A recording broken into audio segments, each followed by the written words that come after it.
So so you said 401k. What are your thoughts on a 401k?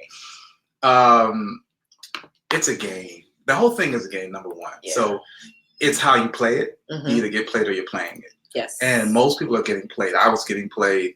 And 401k is supposed to be that nest egg, right? It's supposed to be there for when you're 20, 30 years away.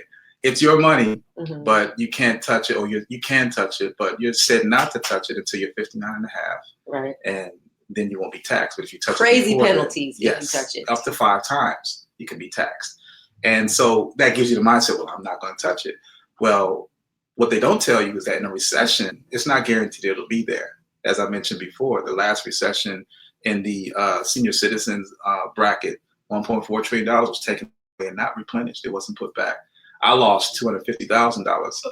And I thought, man, that's a lot of money. And I still don't understand the game. And I thought that this recession was a, once in every time, once in a lifetime type thing. So, okay, I just got to re-up. Like, I got to man up and maybe double Work down. harder. Yeah, double down on my investments. And hopefully this won't happen again. But then when you study the history of recession, you understand that it is planned. It's cyclical. It's systemically cyclical. And it happens anywhere between 10 to 12 years that another recession happens. So it's 2019 right now. Right. And if you look at what's happening in Venezuela, we're in the same hemisphere.